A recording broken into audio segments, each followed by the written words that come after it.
Saber, experts and analysts believe country has seen the worst political divide in recent years. How is the result of yesterday's election going to play out in this regard? Well, yes, the country is very polarized. But what yesterday shows that the opposition has quite a bit of public support, because the opposition is claiming that people adhered to their call to boycott the polls and didn't turn up to vote. So the opposition is there, but the ruling party, Awami League, is a very old party. It's been going on since 1948, and this party led Bangladesh to independence back in 1970-71. So it has a strong history of pro-people, pro-democracy, kind of progressive politics. So this party does have strong following among the middle classes as well as the working classes. So when these two parties, such popular parties, are at such loggerheads, then the country obviously is worried about what's going on. Now, the opposition is more worried because they feel, particularly the BNP, they feel that the Awami League wants to basically finish them off as a political party. It's not a case of winning one election or two. I think the opposition, BNP, fears that the Awami League just wants to finish them off completely, erase them from Bangladesh political scene. So it's an existential struggle for the BNP, not so much for the Awami League, because the Awami League seems to have everything kind of organized in their favor. The police, the bureaucracy, the military, the courts, they're all backing this government, not so with the opposition. So the public in the middle, they want to have a chance to vote and elect their next government. But for some reason, the government or Awami League is not prepared to allow the BNP to have the chance to return to power. And this is a big question, and this question is not going to be answered tomorrow or the months after. I think, again, we're going to see a period of struggle for the opposition, and I don't think they will be able to create too much in the way of trouble for the government. So it's it's going to be a big struggle for the opposition, and they will have a lot of public sympathy for them.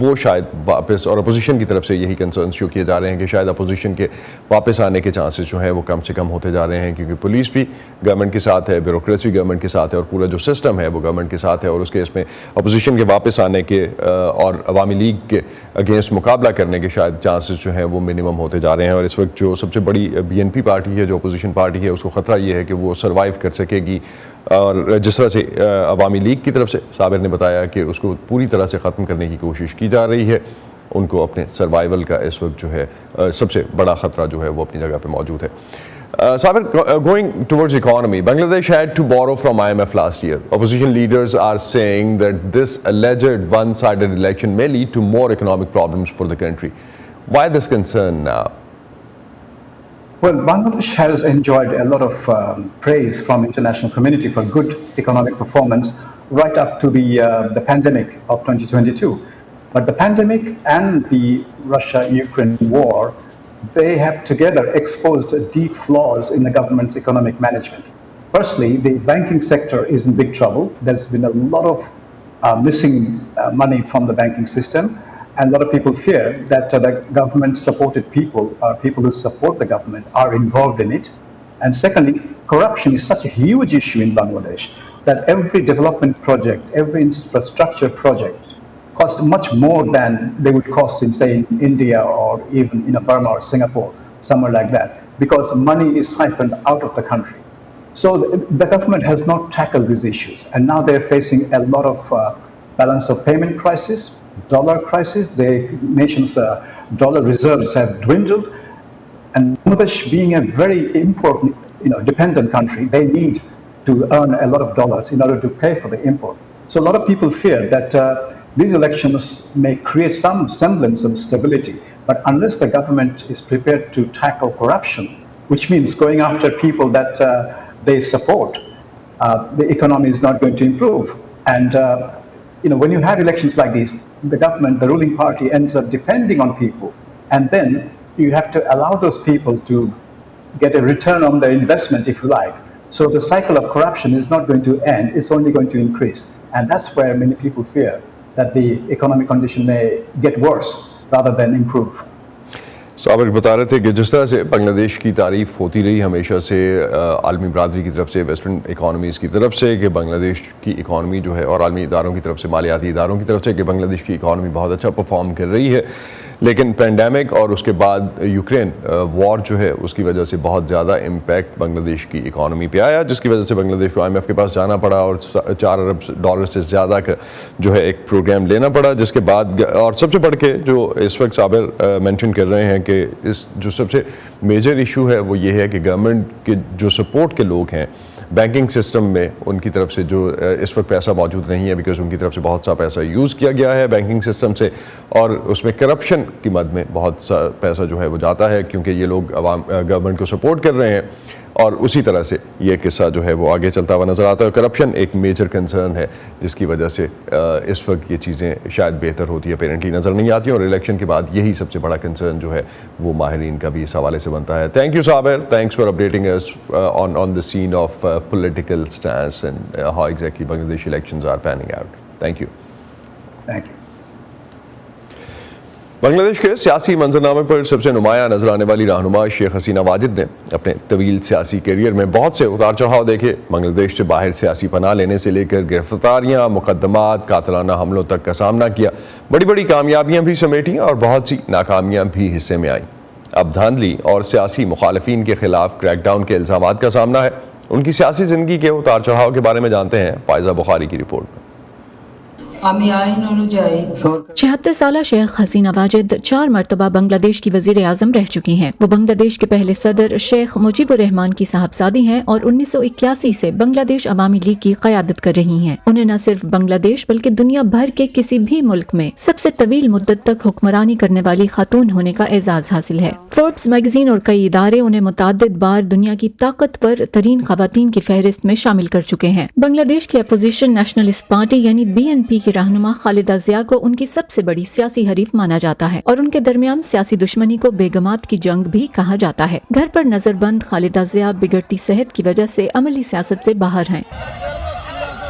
بنگلہ دیش کا شمار کبھی دنیا کے غریب ترین ملکوں میں کیا جاتا تھا، اب یہ خطے کی سب سے تیزی سے ترقی کرنے والی معیشتوں میں سے ایک ہے، جو اپنے پڑوسی بھارت کو بھی پیچھے چھوڑ چکی ہے۔ اس ترقی کا صحرا شیخ حسینہ کو جاتا ہے۔ Our economy still it is very strong.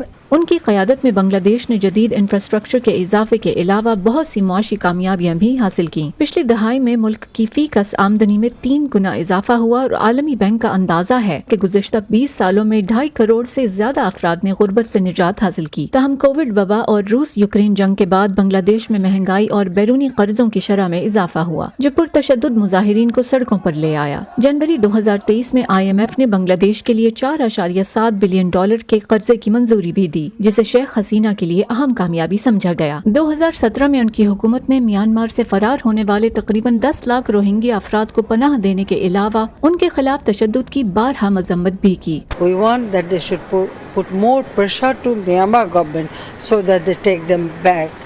Sheikh Hasina کے ان اقدامات کو بنگلہ دیشی عوام کے علاوہ عالمی سطح پر بھی سراہا گیا، مگر ان کے سیاسی ادوار کے دوران سیاسی گرفتاریوں، گمشدگیوں، قتل اور دیگر زیادتیوں میں اضافہ ریکارڈ کیا گیا۔ ہیومن رائٹس واچ نے حال ہی میں حزب اختلاف کے حامیوں کی گرفتاریوں کو حکومت کی طرف سے پرتشدد آمرانہ کریک ڈاؤن قرار دیا ہے۔ 2024 کے انتخابات سے قبل حزب اختلاف کی قیادت کرنے والی بنگلہ دیش نیشنلسٹ پارٹی اور دیگر اپوزیشن جماعتوں نے خدشہ ظاہر کیا تھا کہ عوامی لیگ شیخ حسینہ کو 5ویں مرتبہ برسر اقتدار لانے کے لیے دھاندلی کرے گی۔ اپوزیشن جماعتوں نے حسینہ واجد کے استعفے اور ایک غیر جانبدار عبوری حکومت کی نگرانی میں انتخابات کرانے کا مطالبہ کیا تھا، جسے حکومت کی جانب سے مسترد کر دیا گیا۔ اس پر اپوزیشن نے الیکشن کا بائیکاٹ کیا، لہذا بیلٹ پر صرف عوامی لیگ، اس کے اتحادی یا آزاد امیدوار موجود تھے۔ گزشتہ اکتوبر بنگلہ دیش میں امریکی سفیر پیٹر ہاس نے عوامی لیگ اور اپوزیشن کو بات چیت پر آمادہ کرنے کی کوشش کی، جسے شیخ حسینہ نے مسترد کر دیا تھا۔ پیٹر کے مطابق تشدد، لوگوں کو پرامن احتجاج اور انٹرنیٹ تک رسائی سے روکنا آزادانہ اور منصفانہ انتخابات کے انعقاد کی اہلیت پر سوالیہ نشان لگاتا ہے۔ ان کے اس بیان کے بعد مبینہ طور پر انہیں عوامی لیگ کے اراکین کی جانب سے بارہا جان سے مارنے کی دھمکیوں کا سامنا کرنا پڑا۔ 19 قاتلانہ حملوں میں بچ جانے والی شیخ حسینہ کو حالیہ برسوں میں بہت سے حکومت مخالف مظاہروں کا سامنا رہا ہے۔ کچھ ناقدین کہتے ہیں کہ آغاز میں بنگلہ دیش میں جمہوری نظام کی مضبوطی کے لیے مہم کا حصہ رہنے والی شیخ حسینہ اب خود ہی اس کا گلا گھونٹ رہی ہیں۔ I have already 116. Faiza Bukhari, voice of America, Washington. کل ہونے والے پارلیمانی انتخابات پر عام بنگلہ دیشیوں کی کیا رائے ہے، آئیے جانتے ہیں۔ حکومت نے اب تک جو بنیادی ڈھانچہ تیار کیا ہے اس سے ہم بہت خوش ہیں، لیکن روزمرہ کی ضرورت کی اشیاء کی قیمتیں بہت زیادہ ہیں۔ ہم روز کے اناج کا خرچہ اپنی تنخواہوں میں پورا نہیں کر سکتے، ہم ٹھیک سے نہیں کھا سکتے۔ مجھے امید ہے کہ اگلی حکومت اس کا خیال رکھے گی۔ اس وقت ہماری آمدنی بہت محدود ہے، ہر چیز کی قیمتیں بڑھنے سے ہم بمشکل زندہ رہ رہے ہیں۔ مجھے دال چاول خریدنے اور اپنے بچوں کے اخراجات کے درمیان توازن قائم کرنے میں مشکل ہوتی ہے۔ اس مخمصے کو حل نہیں کر سکتا، مجھے امید ہے کہ اسے حل کر لیا جائے گا۔ میں واقعی امید کرتی ہوں کہ تمام جماعتوں کو الیکشن میں حصہ لینا چاہیے تھا، تبھی ہم اسے منصفانہ انتخاب کہہ سکتے ہیں۔ اگر صرف 1 یا 2 جماعتیں الیکشن میں حصہ لیں تو انصاف پر سوالیہ نشان لگ سکتا ہے۔ اگر وہ روزمرہ کی ضرورت کی اشیاء کی بڑھتی ہوئی قیمتوں پر لگام ڈال سکتے ہیں تو مجھے کوئی اعتراض نہیں، چاہے یہ حکومت ہمیشہ کے لیے اقتدار پر بیٹھی رہے۔ مجھے نہیں لگتا کہ مستقبل کی کوئی بھی حکومت اب تک ملک میں جو ترقی ہوئی ہے اس کا مقابلہ کر سکتی ہے۔ بنگلہ دیش کی وزیر اعظم شیخ حسینہ واجد پچھلے 15 سال سے اقتدار میں ہیں۔ ناقدین کی طرف سے انہیں اس وقت ملک میں جمہوریت کے لیے خطرہ قرار دیا جا رہا ہے، لیکن حسینہ کے ناقدین بھی تسلیم کرتے ہیں کہ انہوں نے بنیاد پرست اسلام کو روکا ہے، فوج پر سویلین بالادستی کو یقینی بنایا ہے اور ملک کو انتہائی غربت سے نکالا ہے۔ اب یہ کامیابیاں وہ ہیں جن کا دعویٰ بہت سے ترقی پذیر ممالک کے رہنما نہیں کر پائے۔ صبا شاہ خان نے واشنگٹن بیس تھنک ٹینک سٹمسن سینٹر کی صوفیہ کیرسٹر سے پوچھا کہ اگر حسینہ چوتھی بار بھی جیت جاتی ہیں تو اس میں آخر حرج کیا ہے؟ So, since Prime Minister Sheikh Hasina came into office in 2009,